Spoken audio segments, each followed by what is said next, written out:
Assalamualaikum warahmatullahi wabarakatuh. Bismillahirrahmanirrahim. Innalhamdulillah nahmaduhu wa nasta'inuhu wa nastaghfiruh wa na'udzu billahi min shururi anfusina wa sayyiati a'malina. Man yahdihillahu fala mudilla lahu wa man yudlil fala hadiya lahu. Wa ashhadu an la ilaha illallah wahdahu la syarika lahu wa ashhadu anna Muhammadan abduhu wa rasuluh. Ya ayyuhalladzina amanu taqullaha haqqa tuqatih wa la tamutunna illa wa antum muslimun. Ya ayyuhan nasu taqu rabbakumul ladzi khalaqakum min nafsin wahidah wa khalaqa minha zawjaha wa batha minhuma rijalan katsiran wa nisaa'a wattaqullaha alladzi tasaaluna bihi wal arham innallaha kana 'alaikum raqiba. Ya ayyuhalladzina amanu taqullaha wa qulu qawlan sadida yuslih lakum a'malakum wa yaghfir lakum dhunubakum wa man yuti'illaha wa rasulahu faqad faza fawzan 'azima. Amma ba'd, fa inna asdaqal hadits kitabullah wa ahsanul hadi hadi Muhammadin sallallahu alaihi wa ala alihi wasallam wa syarrul umuri muhdatsatuha wa kullu muhdatsatin bid'ah wa kullu bid'atin dhalalah wa kullu dhalalatin finnar. Alhamdulillah, kita bersyukur pada Allah Subhanahu wa taala pada hari ini, hari Rabu pagi 27 atau 4 Jumadil Akhirah 1444 Hijriah yang bertepatan dengan 27 Desember 2022. Kita dimudahkan oleh Allah Subhanahu wa taala untuk duduk bersama mengkaji kembali ayat-ayat suci Al-Quran dan hadis-hadis Rasul sallallahu alaihi wa ala alihi wasallam. Salawat dan salam semoga selalu Allah berikan kepada Nabi kita Muhammad sallallahu alaihi wa ala alihi wasallam, pada keluarga beliau, para sahabat, serta orang-orang yang mengikuti beliau sampai hari kiamat kelak. Dengan nama-nama Allah yang husna dan sifat-sifatnya yang ulia, kita berdoa, Allahumma inna nas'aluka ilman nafi'an wa rizqan tayyiban wa amalan mutaqabbala, Allahumma amin.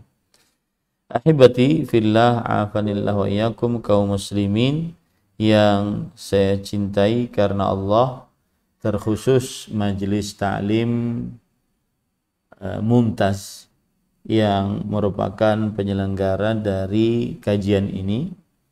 Ini adalah pengajian yang membicarakan tentang beginilah pakaian wanita muslimah.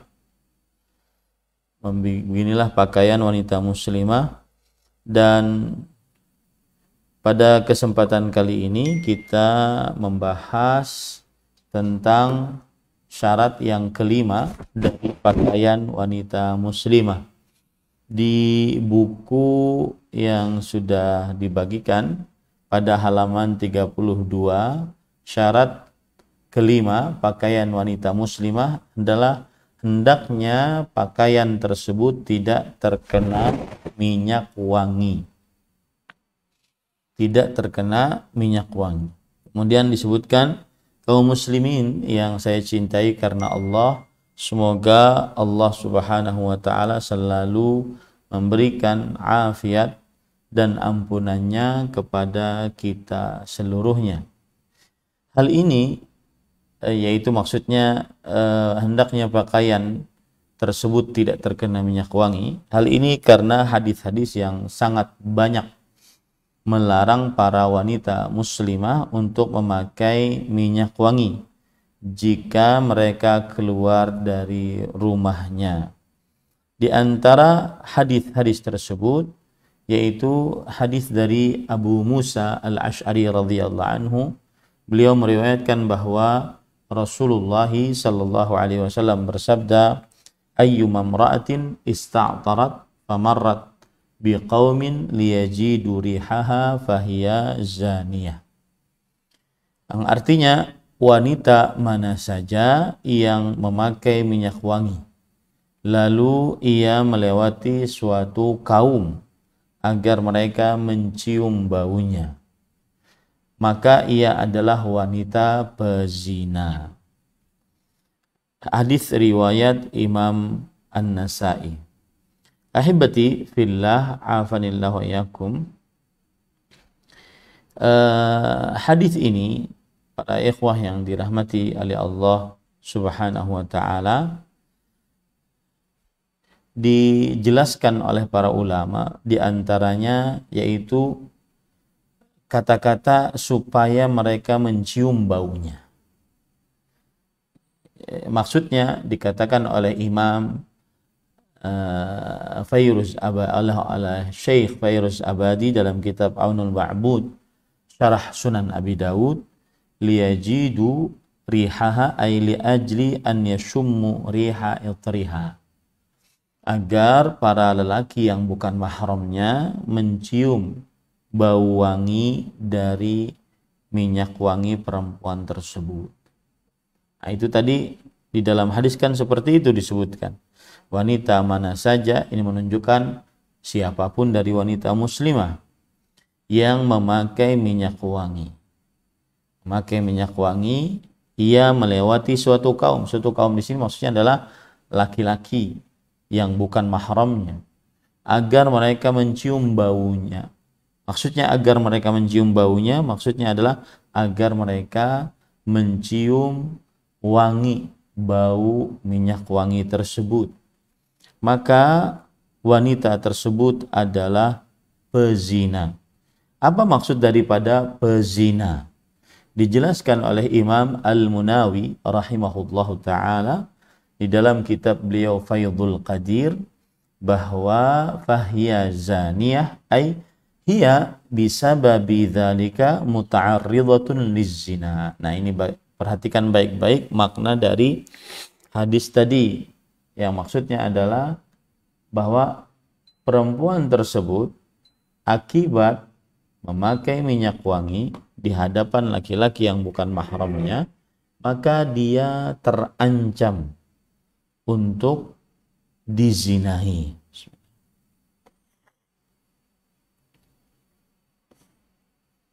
Dia terancam untuk dizinahi. Artinya diperkosa gitu. Kenapa? Sa'iyatun fi asbabih. Karena wanita ini berusaha untuk mendekati sebab-sebab yang mengundangnya untuk berzina. Da'iyatun ila tullabihi. Wanita ini yang mengajak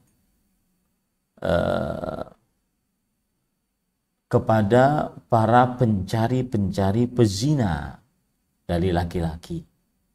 Fa summiyat lidzalika zaniyatan majazan. Maka dinamai wanita yang memakai minyak wangi, di hadapan laki-laki yang bukan mahramnya sebagai majazan, sebagai pezina dalam bentuk kiasan.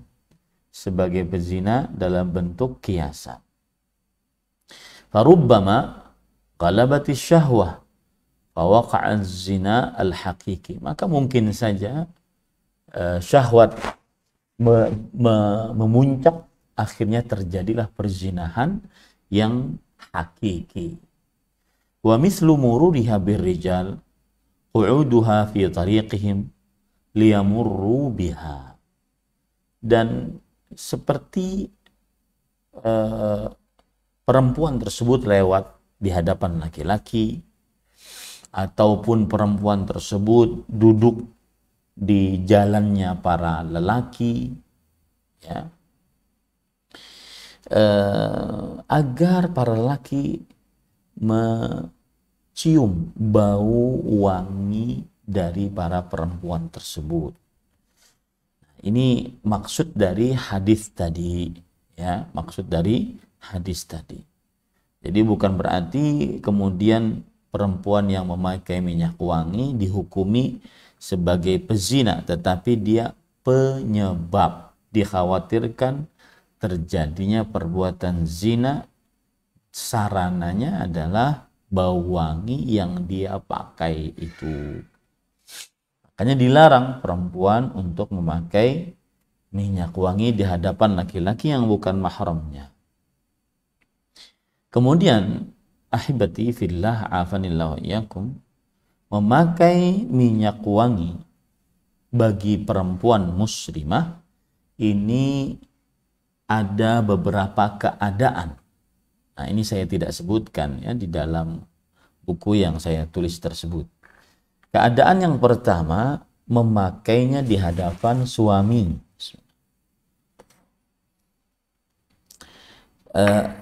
Memakainya di hadapan suami ini dianjurkan dan sangat dianjurkan.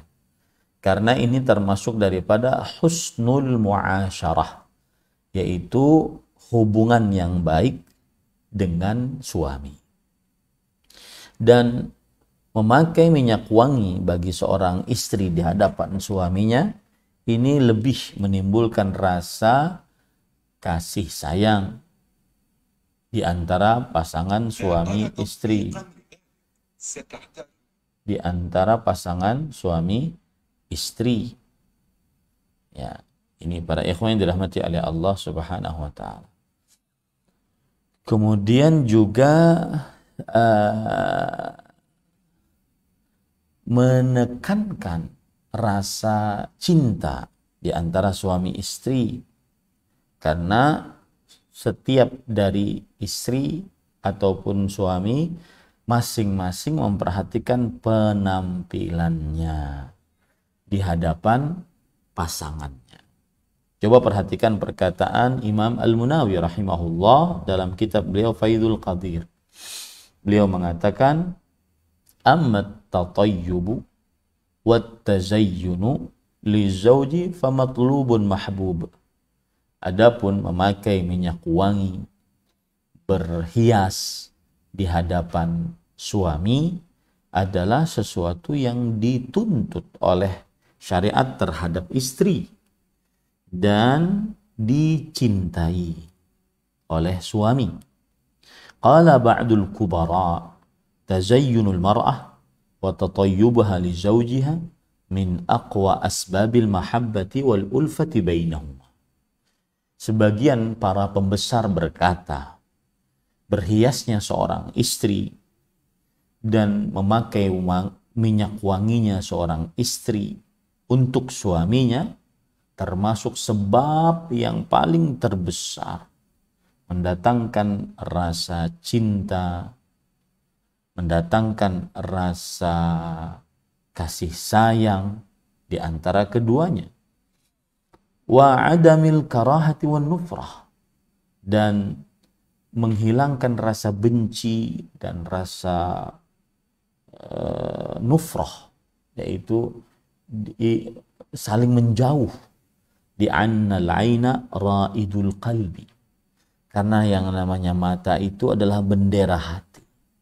Fa idza istahsanat manzaran awsalathu ilal qalbi fa hasalatil mahabbah. Jika sang istri indah dipandang, maka keindahan tersebut masuk ke dalam relung hati, yang akhirnya tambah cintalah seorang suami kepada istrinya. Wa idza nazarta manzaran basyi'an aw ma la yu'jibuha min ziyyin aw libasin tulqihi ila al-qalb fatahsulul karahatu wan nufrah. Dan apabila seorang perempuan terlihat dengan penampilan yang buruk atau tidak disukai oleh suami dari pakaian-pakaian, maka perasaan itu disampaikan ke dalam hati yang akhirnya menumbuhkan rasa benci dan rasa tidak suka. Walihada kana min wasaya nisa'il Arab li ba'dhihinna iyyaki an taqa'a ainu zawjiki ala syai'in la yastamlihuhu aw yashummu minki ma yastaqbihuhu. Wahai anak perempuanku, ini adalah wasiat para orang tua Arab kepada anak istrinya, kepada anak perempuannya maksud saya, yaitu wahai anak perempuanku, jauhilah dari sikap mata suamimu melihat sesuatu darimu yang dia tidak sukai, atau mencium darimu sesuatu yang buruk menurut suamimu. Nah, ini adalah keadaan pertama memakai minyak wangi bagi wanita muslimah, yaitu di hadapan suami, untuk suami, maka ini disunnahkan dan sangat dituntut oleh syariat Islam. Keadaan yang kedua adalah wanita muslimah memakai minyak wangi saat keluar rumah sehingga dicium oleh para lelaki bau wanginya tersebut, dan para lelaki tersebut bukan mahramnya, maka ini hukumnya haram, bahkan ia termasuk daripada dosa besar, sebagaimana yang sudah kita sebutkan tadi hadisnya yang pertama.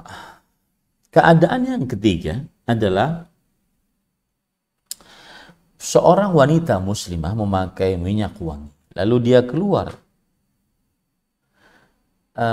dan dia mengira bahwa dia akan melewati para lelaki. Dia mengira akan melewati para lelaki. Maka ini adalah perbuatan yang haram juga. Meskipun dia tidak bermaksud untuk menggoda lelaki tersebut. Tidak ada niatan di dalam hatinya untuk menggoda lelaki tersebut. Meskipun demikian, ini juga perbuatan yang haram. Kenapa? Karena itu mendatangkan godaan bagi para lelaki. Dan seorang perempuan menjadikan dirinya sebagai sumber kehancuran. Dan ini ditunjuki di dalam surat An-Nur ayat 31, yaitu Allah berfirman, wa qul lil mu'minat yaghdudna min absarihinna wa yahfazna furujahunna wa la yubdina zinatahunna illa ma dhahara minha. Dan katakanlah wahai Muhammad sallallahu alaihi wasallam untuk wanita-wanita beriman agar mereka menundukkan pandangan mereka, menjaga kemaluan mereka, dan tidak menampakkan perhiasan mereka kecuali yang nampak darinya. Nah, ini menunjukkan bahwa tidak diperbolehkan seorang wanita muslimah menampakkan perhiasannya, dan termasuk perhiasannya adalah bau wangi perempuan tersebut. Di dalam ayat ini Allah melarang seorang wanita memperlihatkan perhiasannya kepada laki-laki yang bukan mahramnya, dan minyak wangi termasuk perhiasan tanpa ada keraguan di dalamnya, maka masuk ke dalam larangan di dalam ayat tadi. Begitu juga dalam hadis riwayat Muslim dari Zainab istri Abdullah bin Mas'ud radhiyallahu anhu, bahwa Rasulullah SAW bersabda kepada para perempuan, "Idza syahidat ihdakunnal masjida fala tamassa tiban." Jika salah seorang dari kalian para perempuan menghadiri sholat berjamaah di masjid, maka janganlah menyentuh minyak wangi apapun. Di dalam hadis ini Rasulullah SAW melarang seorang wanita keluar ke masjid dengan memakai minyak wangi. Karena para lelaki akan mencium baunya disebabkan dekatnya tempat antara saf lelaki dengan saf perempuan, dan disebabkan kadang-kadang tidak ada hijab antara laki dan perempuan. Maka lebih utama lagi kalau seandainya perempuan pergi ke pasar atau memang ke tempat-tempat perkumpulan, ya, maka lebih utama lagi seorang perempuan dilarang untuk memakai minyak wangi.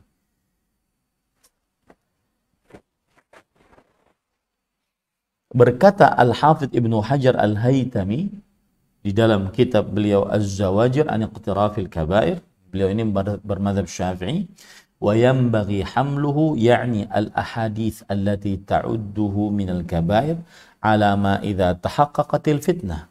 Amma ma'a mujarradi khasyatiha fahuwa makruh aw ma'a dhanniha fahuwa haram ghairu kabirah kama huwa zahir.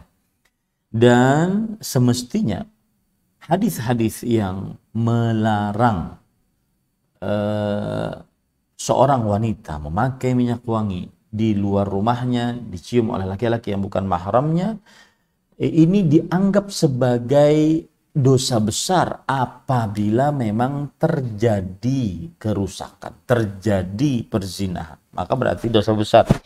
Adapun hanya kekhawatiran, maka hukumnya makruh.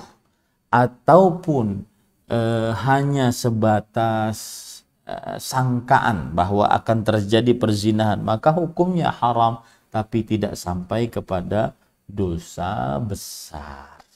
Nah, ini keadaan ketiga. Seorang perempuan muslimah memakai minyak wangi, dia tidak berniat untuk menggoda para lelaki, maka ini hukumnya makruh atau haram, tetapi tidak sampai kepada dosa besar.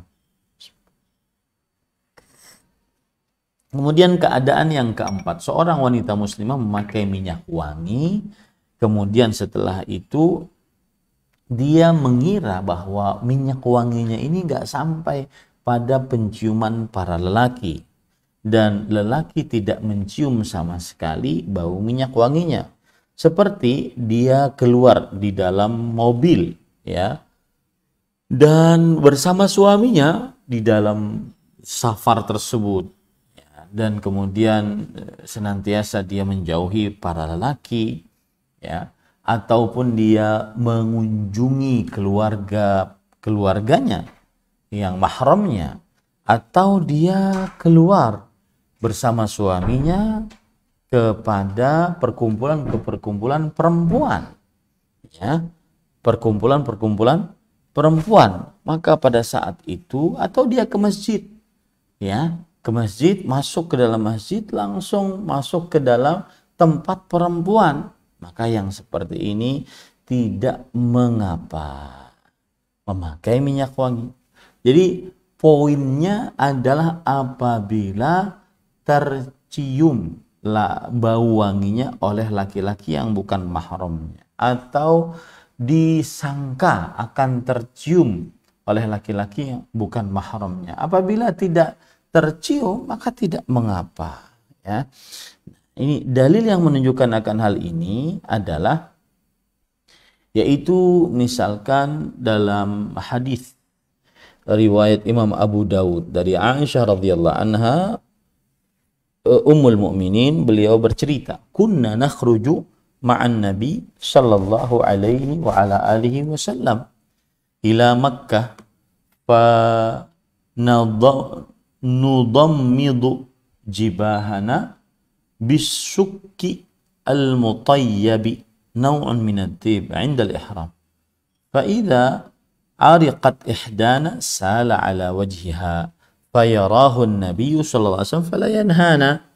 Kami keluar bersama Nabi Muhammad SAW pergi menuju Mekah, dan kami letakkan minyak wangi di sini, di dahi kami, ya, ketika sedang berihram.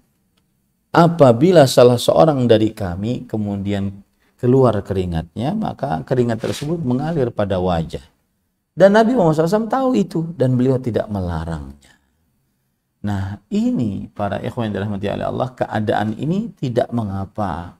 Kenapa? Karena perempuan tersendiri, para lelaki tersendiri tidak tercampur sehingga tidak tercium bau wanginya. Ini ibu-ibu, saudari-saudari yang dimuliakan oleh Allah Subhanahu. Jadi itu ada 4 keadaan, ya, 4 keadaan.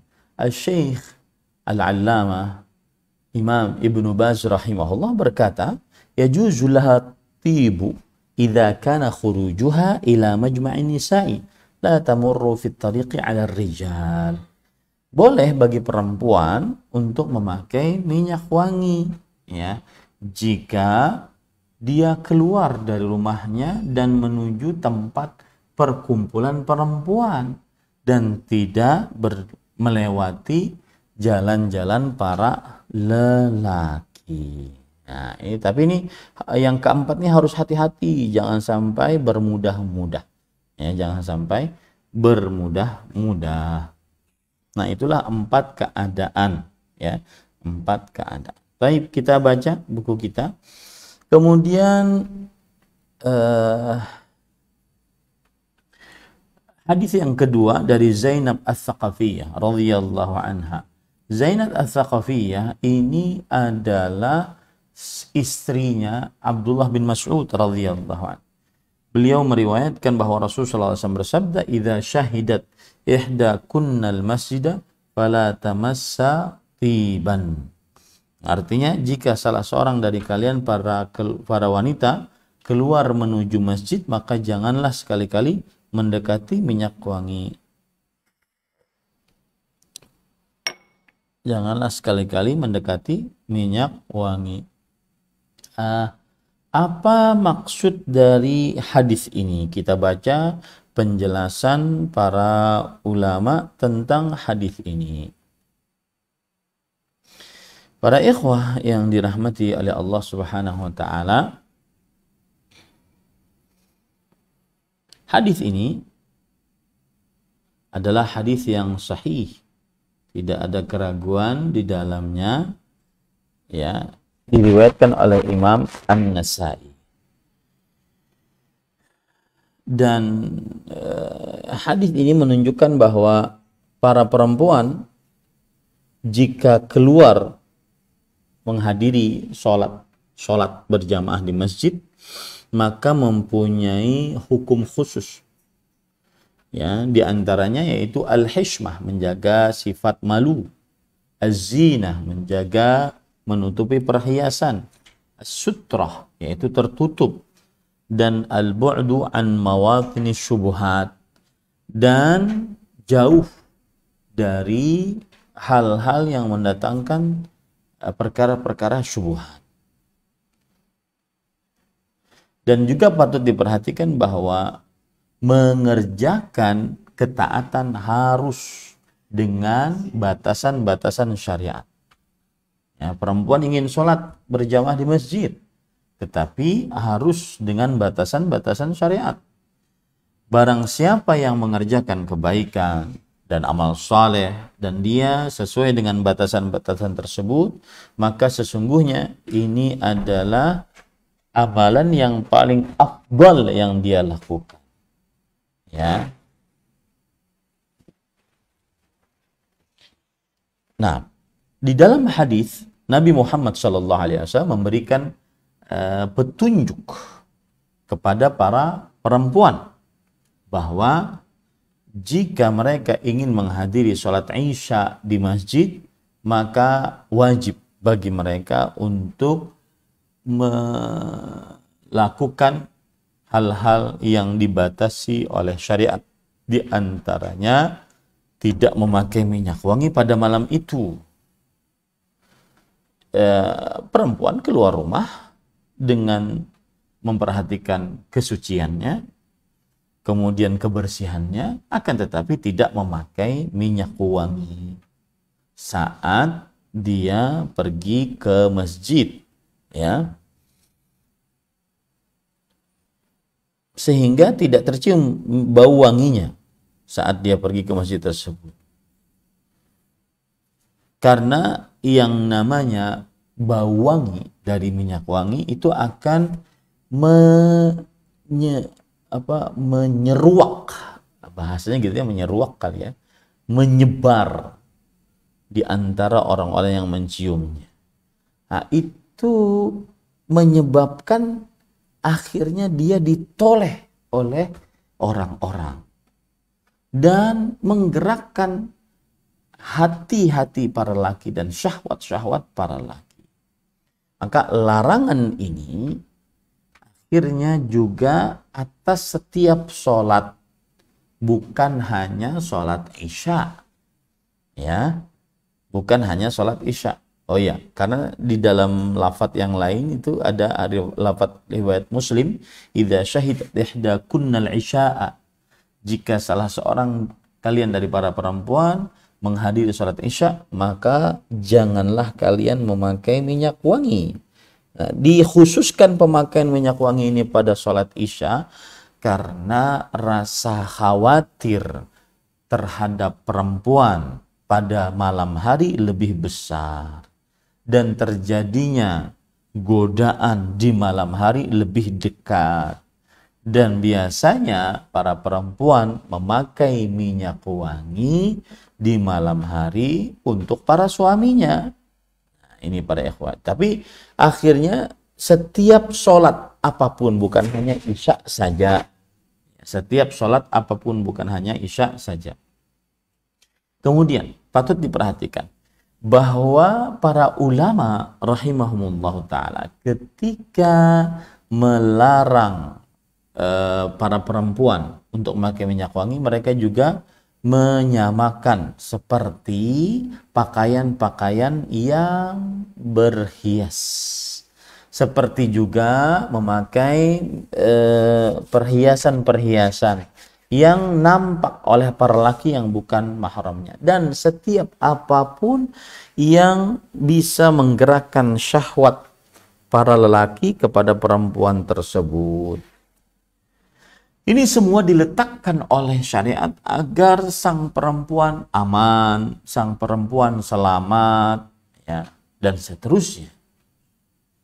Ya, disertai dengan bahwa seorang perempuan pada saat itu dia terjaga jadi dari hal-hal yang membahayakannya, dari hal-hal yang membahayakan. Nah, taib, para ikhwah yang dirahmati oleh Allah Subhanahu wa taala,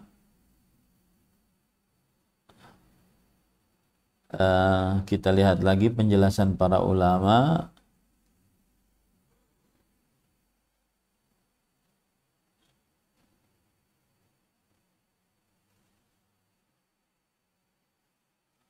Nah, di sini ada penjelasan bahwa ma'nahu idza aradat syuhudah.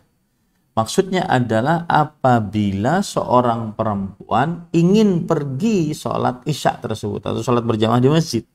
Wa amma man syahidatha thumma 'adat ila baitiha falam tamna' min at-tatayyub ba'da dzalik. Adapun bagi perempuan yang sudah ikut sholat isya tanpa dia memakai minyak wangi lalu dia pulang kembali ke rumah, maka ini tidak mengapa dia memakai minyak wangi untuk suaminya setelah dia melaksanakan sholat isya. Bukan berarti malam itu tidak boleh sama sekali melaksanakan sholat isya. Ini para ikhwan yang dirahmati oleh Allah Subhanahu wa ta'ala. Ahibati fillah, afanillah wa iyyakum, kaum muslimin yang saya cintai karena Allah, semoga Allah Subhanahu wa ta'ala selalu menjaga kita. Sekarang kita masuk kepada dalil yang ketiga, ya. Abu Hurairah radhiyallahu anhu meriwayatkan bahwa Rasulullah sallallahu alaihi wasallam bersabda, ayyuma imra'atin asabat bakhuran fala tashhad ma'ana al-isya al-akhirah. Nah, yang artinya wanita mana saja yang memakai minyak wangi maka janganlah ia ikut bersama kita untuk sholat berjamaah isya. Kita ambil penjelasan para ulama tentang hadis ini. Itu tadi berbunyi bagaimana? Idza ayyuma imra'atin asabat bakhuran. Ya, asabat bakhuran. Para ikhwah yang dirahmati oleh Allah Subhanahu wa taala,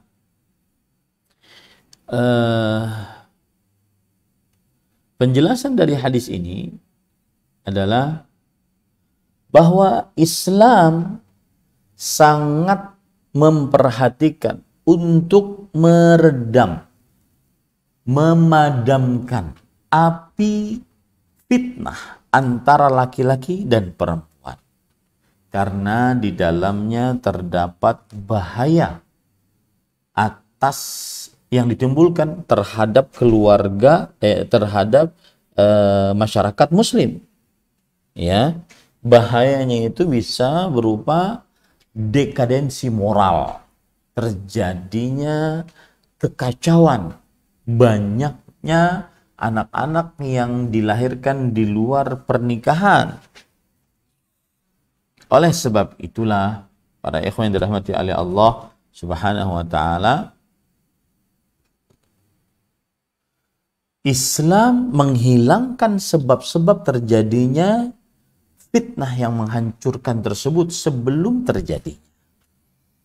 Di dalam hadis ini Nabi Muhammad SAW melarang keras para perempuan yang memakai minyak wangi di dalam rumah-rumah mereka untuk keluar. Ya, Nabi Muhammad SAW bersabda, wanita mana saja yang keluar rumah, wanita mana saja yang memakai bakhur. Bakhur maksudnya adalah wada'at fi malabisiha ma yutabakharu bihi minar raihati thayyibah. Perempuan itu memakai di pakaian-pakaiannya yang dengannya dia wangi pada pakaian-pakaiannya. Wa misluha raihatul 'ithr, dan semisal dengan bakhur adalah minyak wangi, bau wangi dari minyak wangi, ya, sebagaimana hadis yang sudah kita baca tadi. Karena seorang perempuan ketika keluar rumah dengan wangi yang seperti ini merupakan fitnah, yaitu sesuatu yang bisa menghantarkan perempuan ke dalam godaan para lelaki. Dan kenapa dikhususkan perempuan, bukan selain perempuan? Ya, karena godaan yang bisa menghantarkan kepada kehancuran, yaitu hancurnya keperawanan, kesucian, ini adalah lebih besar dari perempuannya dibandingkan dari laki-lakinya. Artinya gini, perempuan tergoda dengan laki-laki yang ganteng dan seterusnya, itu masih lebih ringan dibandingkan laki-laki tergoda dengan perempuan. Gitu. Kemudian dikhususkan malam hari, kenapa? Karena terdapat kegelapan di malam hari. Jadi orang itu jadi buas kalau di malam hari karena tidak terlihat orang, ya. Kemudian juga minyak wangi itu menumbuhkan syahwat, ya, menumbuhkan syahwat. Di dalam riwayat lain, isya al-akhirah, yaitu waktu isya yang terakhir. Nah, ini dilafazkan seperti ini oleh Nabi Muhammad SAW agar berbeda dengan sholat maghrib, karena mereka, para sahabat Nabi, menamai sholat maghrib kadang-kadang juga dengan sholat isya. Makanya disebut dengan isya al-akhirah. Makanya disebut juga isya al-akhirah. Taib, para ikhwan yang dirahmati oleh Allah Subhanahu wa ta'ala, itu penjelasan tadi hadis yang keempat. Taib. Kemudian hadis yang kelima, ya. Dan riwayat dari Musa bin Yasar bin Abu Hurairah radhiyallahu anhu, anna imra'atan marrat bihi ta'sifu rihuha faqala ya amatal jabbar al-masjidu turidin qalat na'am qala walahu tatayyabti qalat na'am qala farji'i faghtasili fa inni sami'tu Rasulullah sallallahu alaihi wasallam yaqul ma min imra'atin takhruju ila al-masjid ta'sifu rihaha fayaqbalu Allah minha salataha hatta tarji'a ila baitiha fataghtasil. Bahwa seorang wanita telah melaluinya, yaitu melalui Abu Hurairah radhiyallahu anhu. Kemudian tercium bau wangi wanita tersebut. Lalu beliau berkata, yaitu Abu Hurairah, kepada wanita tersebut, wahai hamba Allah yang perkasa, yang maha perkasa. Nah, ini di sini Abu Hurairah radhiyallahu anhu ingin memperingatkan kepada para perempuan muslimah yang berdandan, memakai minyak wangi di hadapan laki-laki yang bukan mahramnya, bahwa saudari muslimah adalah seorang budak Allah, hamba Allah, tidak boleh asal-asal melanggar. Ya, tidak boleh asal-asal melanggar.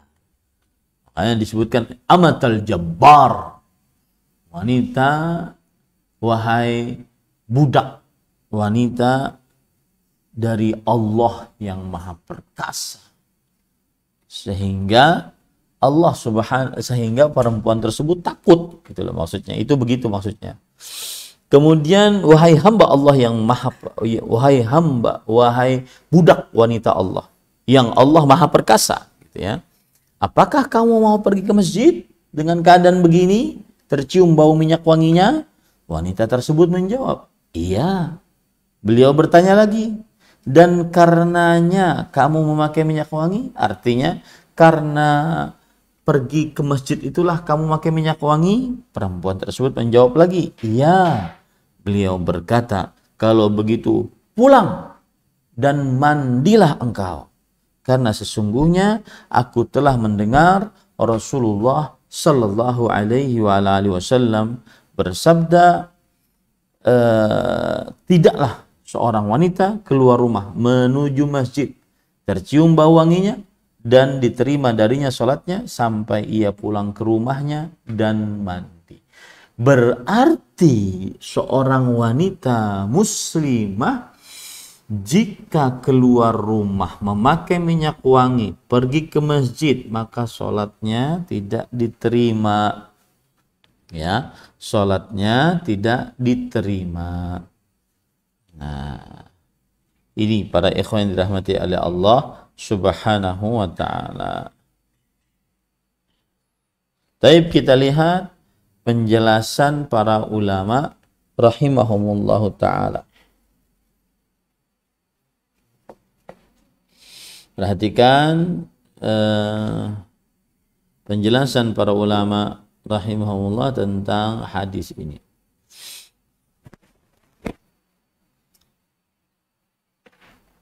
Jadi ketika tadi Abu Hurairah radhiyallahu anhu mengatakan, ya amatal jabbar, wahai budak wanita dari Allah yang maha perkasa, ya, kata disebutkan di dalam kitab Hasyiatus Sindi ala Sunan Ibni Majah bahwa nadaha bihadzal ism takhwifan, yang artinya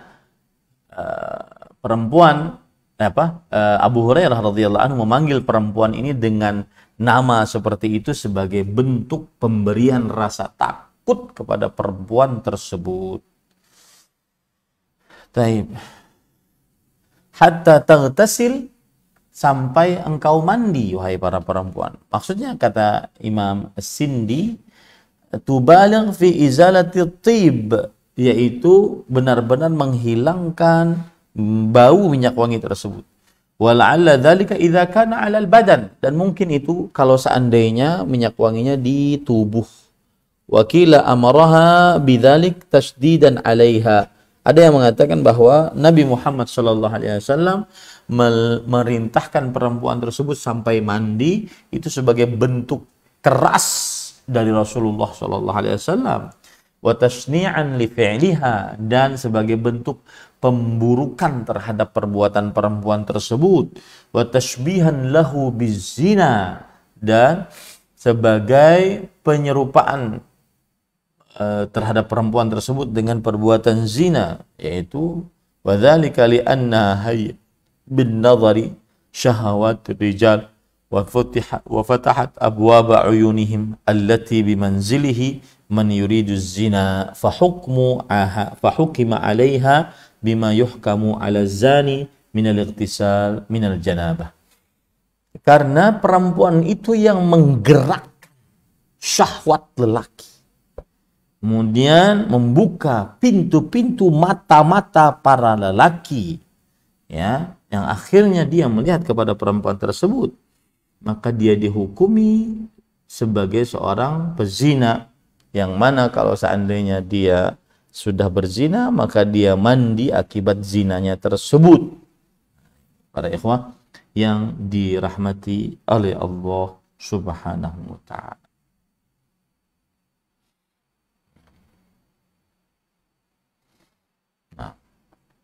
Nah, itu hadis yang keempat. Sekarang kita baca perkataan-perkataan para ulama rahimahumullahu ta'ala. Al-Imam Al-Albani rahimahullahu ta'ala berkata, ووجه الاستدلال بهذه الأحاديث على ما ذكرنا العموم الذي فيها فإن الاستعطار والتطيب كما يستعمل في البدن يستعمل في الثوب أيضا لا سيما في الحديث الثالث ذكر البخور فإنه بالثياب أكثر استعمالا وأخص. Artinya penulis telah menerjemahkan perkataan Syekhul Islam Imam Al-Albani rahimahullah di sini. Sisi pendalilan dari hadis-hadis ini adalah dengan apa yang telah kita sebutkan adalah keumuman yang ada dalam hadis-hadis tersebut. Karena sesungguhnya memakai minyak wangi sebagaimana dipakai di badan, maka ia juga dipakai di pakaian. Jadi umum sifatnya. Apalagi pada hadis yang ketiga ada penyebutan kata bakhur. Bakhur itu adalah pemakaian minyak wanginya di pakaian lebih banyak daripada lebih khusus daripada di badan. Jadi bakhur biasanya orang Arab itu meletakkan bakhur, misalkan ini bakhur ya, kemudian diletakkan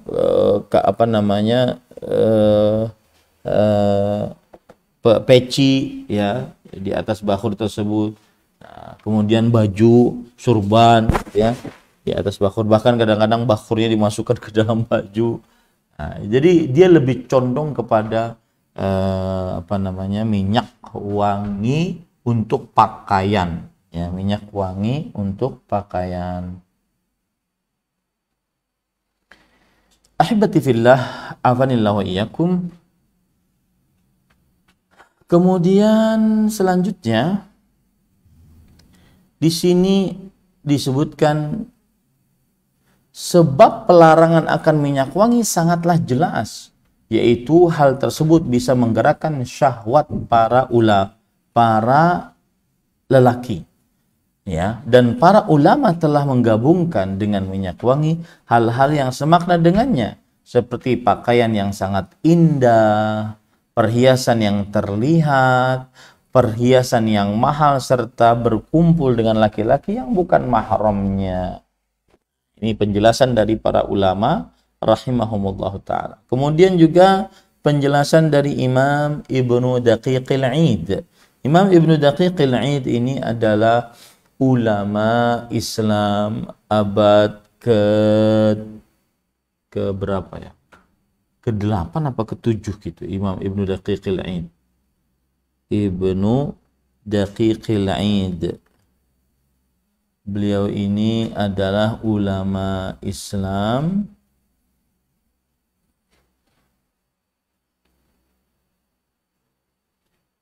ya, abad ke, nama beliau Muhammad bin Ali bin Wahab bin Muti' Al-Qushairi Al-Qausi, ya. Dan beliau ini adalah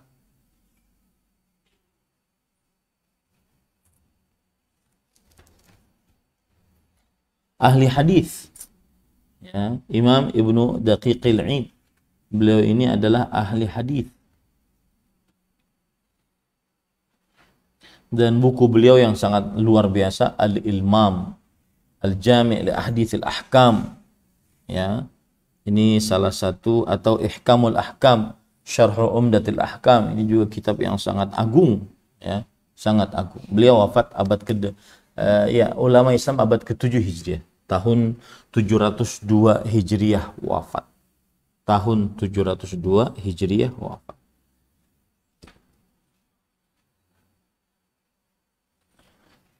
Nah, kemudian Imam Ibnu Daqiqil Id berkata, wa fihi hurmatut tatayyub ala muridatil khuruj ila al-masjid lima fihi min tahriqi da'iyati syahwatir rijal wa ulhaqa bihi husnul malbas wal hulyu al-zahir. Ya. Coba perhatikan di sini, sudah saya terjemahkan dalam bukunya. Imam Ibnu Daqiqil Id rahimahullah berkata, di dalam hadis menunjukkan pengharaman memakai minyak wangi bagi wanita yang menginginkan pergi ke masjid, karena hal tersebut menggerakkan syahwat para lelaki, dan termasuk juga dengannya pakaian yang indah dan perhiasan yang terlihat. Maka hal ini haram bagi wanita yang mau pergi ke masjid. Terlebih lagi jika wanita pergi ke pasar, ke kafe, kalau jalan sekarang jalan-jalan raya, ya, maka ini tidak diragukan lagi bahwa ini lebih berat keharamannya dan lebih besar dosanya.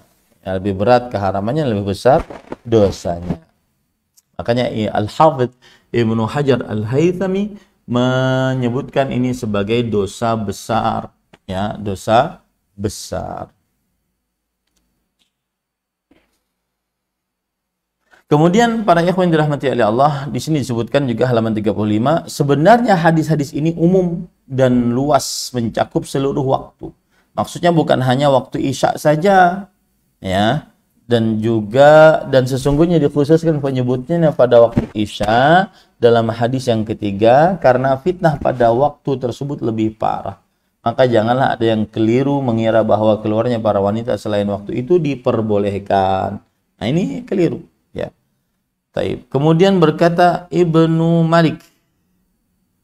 Ya, ini penjelasan juga dari para ulama rahimahumullah taala. Ibnu Malik ini adalah ulama hadis juga. Ya. Kita lihat beliau ini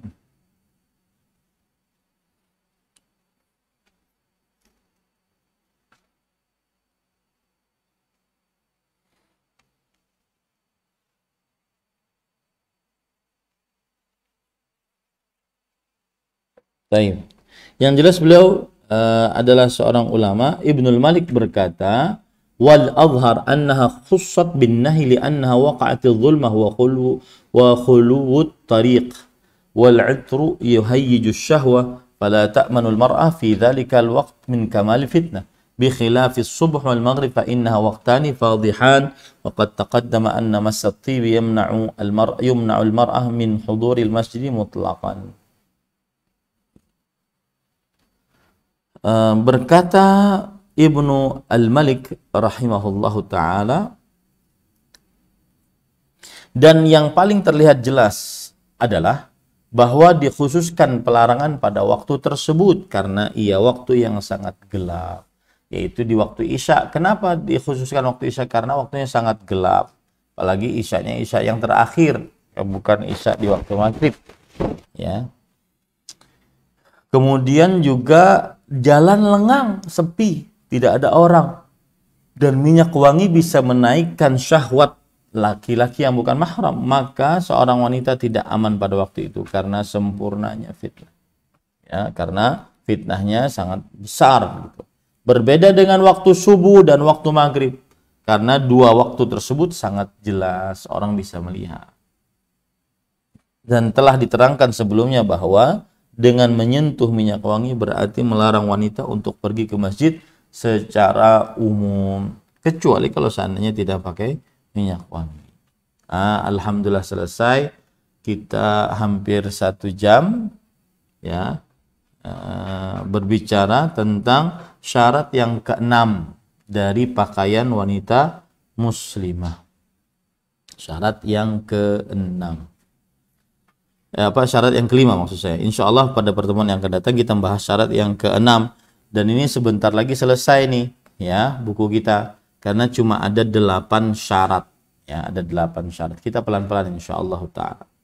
Nanti kalau seandainya sudah selesai, maka nanti kita akan cari lagi kitab yang cocok buat ibu-ibu di majelis ta'lim Mumtaz, majelis ta'lim Mumtaz. Taib, ini ada beberapa pertanyaan yang sudah disampaikan oleh Ibu Rifa dari majelis ta'lim Mumtaz. Kita mulai. Pada saat wanita ihram, bolehkah memakai sedikit parfum dioles ke badan seperti laki-laki memakai parfum? Jawabannya, untuk saat sekarang dijauhi. Kenapa? Karena saat sekarang laki-laki dan perempuan dalam satu bis, padahal mereka bukan mahram. Ya, susah untuk menghindar seperti perempuan-perempuan di zaman Rasul Shallallahu Alaihi Wasallam, karena mereka bercampur, berdekat-dekatan, padahal mereka bukan mahram. Wallahu a'lam. Kemudian selanjutnya adalah apakah minyak telon baby atau bedak bayi juga termasuk minyak wangi? Selama itu mendatangkan wangi, maka dia minyak wangi. Apakah minyak telan seperti itu boleh dipakai ketika wanita pergi ke masjid? Jawabannya, selama itu wangi dan menggoda para laki, maka itu juga diharamkan dalam agama Islam. Ya, itu juga diharamkan dalam agama Islam. Seperti itu. Kemudian selanjutnya,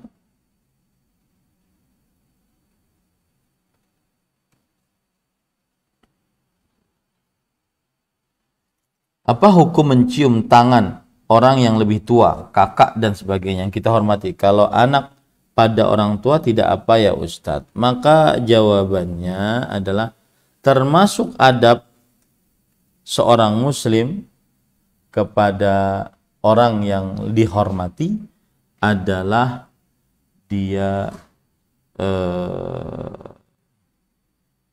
mencium tangannya. Mencium tangannya. Dan mencium tangan kepada orang yang dihormati, ada yang jenisnya boleh, ada yang dianjurkan, ada yang makruh, ya.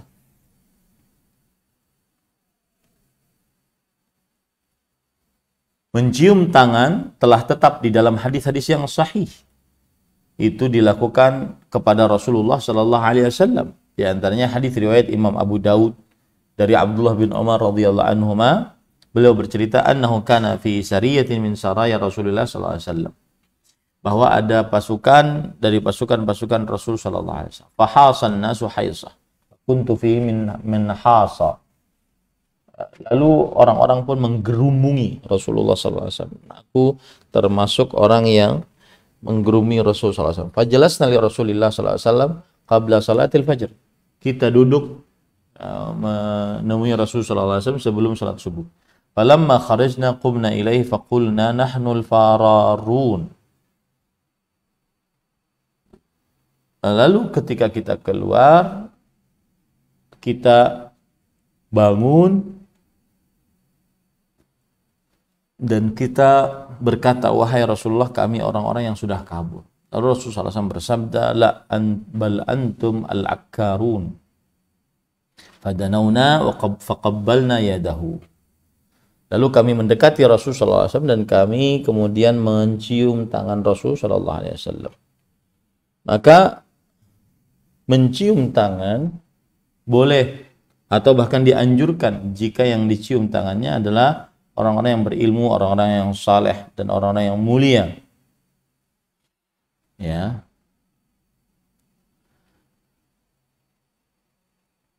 Imam Nawawi rahimahullah berkata, taqbilu yadir rajul li zuhrihi wa salahihi wa aw ilmihi aw syarafihi aw siyanatihi aw nahwi dhalik min al-umuri ad-diniyah la yukrah bal yustahab.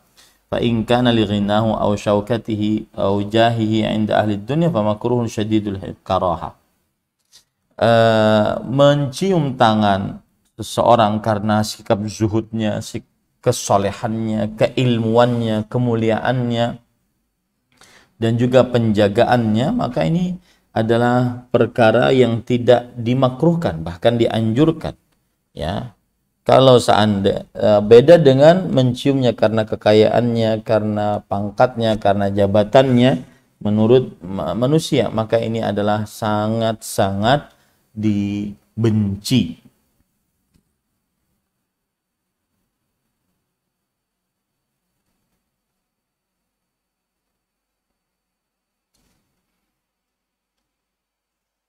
Imam Al-Buhuti rahimahullah berkata dalam kitab Kashful Qina, yubahu taqbilul yadi war ra's tadayyunan wa ikraman wa ihtiraman ma'a amni syahwah wa zahiruhu adamu ibahatihi li amri dunya wa lahi yuhmalun nahi.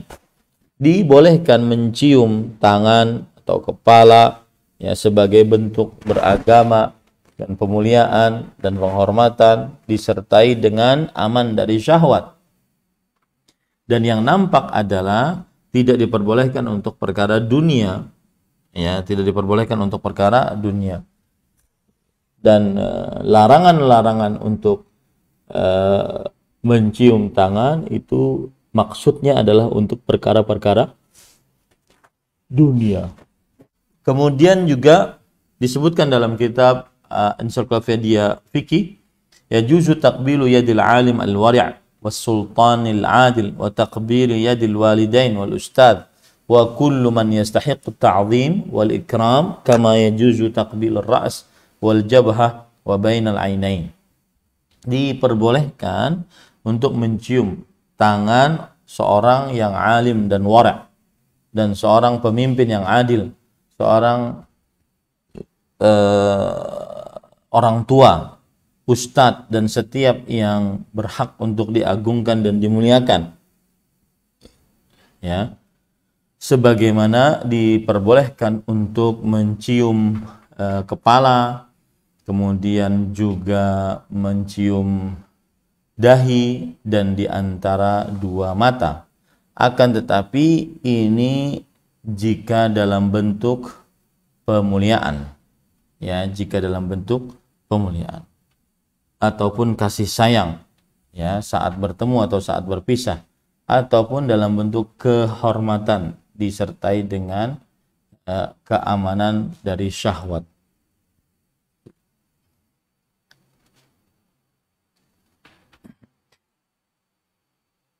Nah,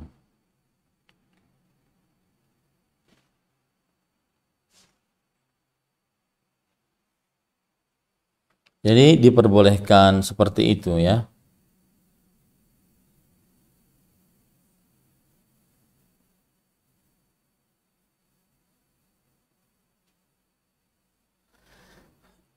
Kemudian para ikhwan yang dirahmati oleh Allah, selanjutnya adalah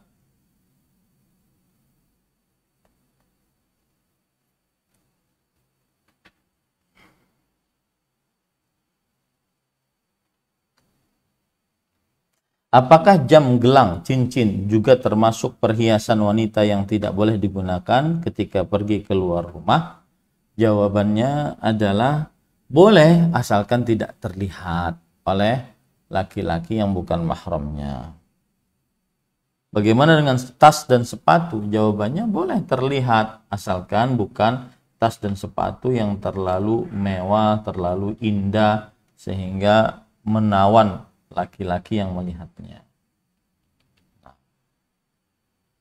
Kemudian selanjutnya, yang kelima, jika seorang wanita ditinggal wafat suaminya dalam masa iddah, boleh tidak dibawa anaknya keluar kota untuk tinggal di rumah anaknya tersebut. Lalu pada saat di rumah anaknya tersebut, beliau dibawa anaknya menghadiri kajian ilmu. Jawabannya tidak boleh, ya. Seorang wanita yang ditalak masa iddahnya, tinggal wafat, ya, maka tidak diperbolehkan untuk dibawa keluar rumah, ya.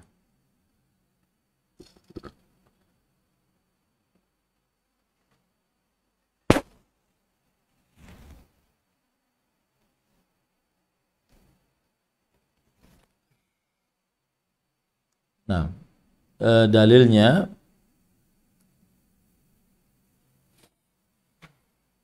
jadi ada beberapa hukum, ya. Hukum bagi wanita yang ditinggal wafat suaminya, yaitu dia memiliki masa iddah selama 4 bulan 10 hari, kemudian dia menghilangkan bulu-bulu kemaluan selama masa tersebut. Kemudian setelah itu dia harus diam di dalam rumahnya, ya, di dalam rumahnya sampai habis masa iddahnya.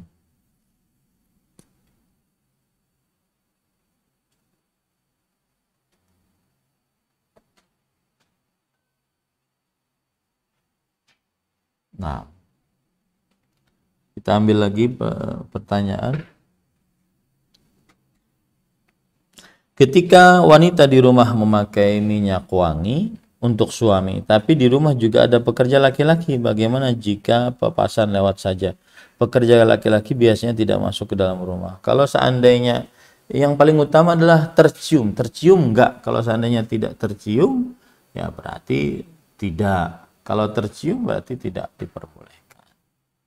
Itu intinya. Kalau tercium berarti tidak diperbolehkan. Nah,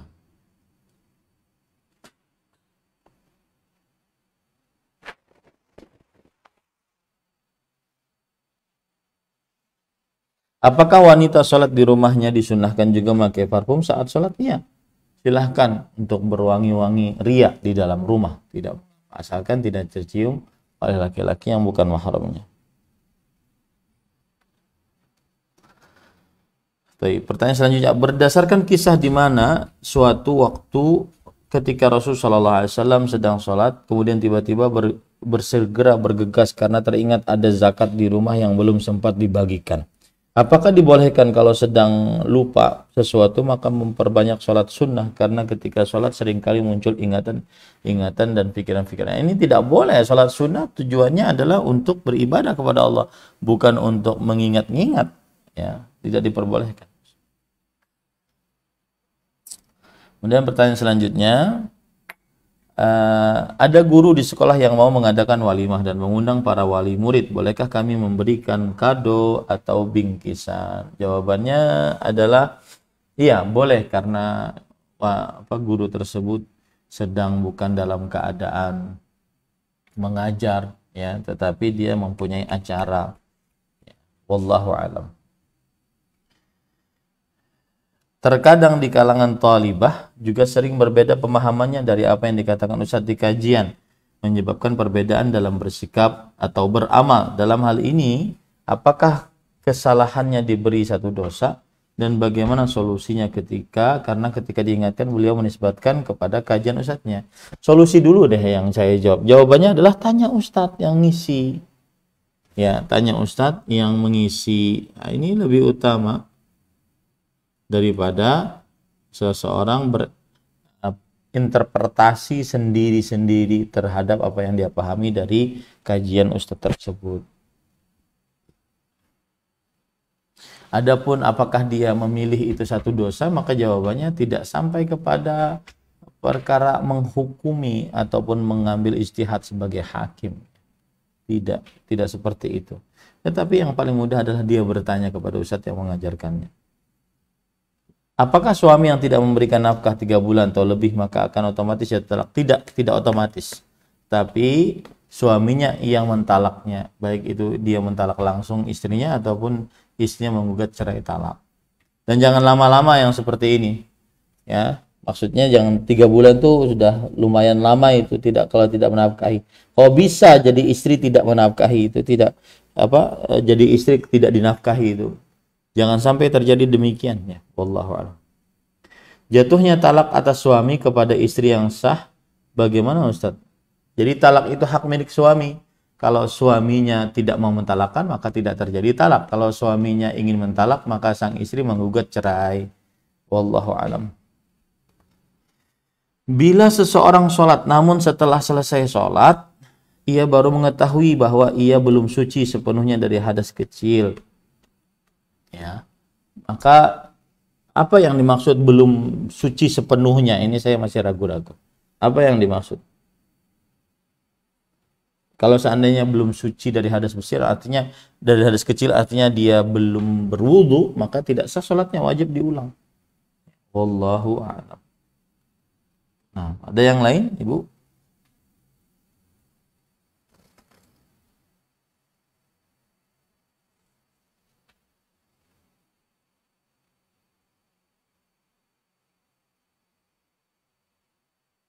Baik. Ini kira-kira bisa disampaikan apa yang baiknya dari Allah Subhanahu wa taala, apa yang buruk itu dari saya pribadi.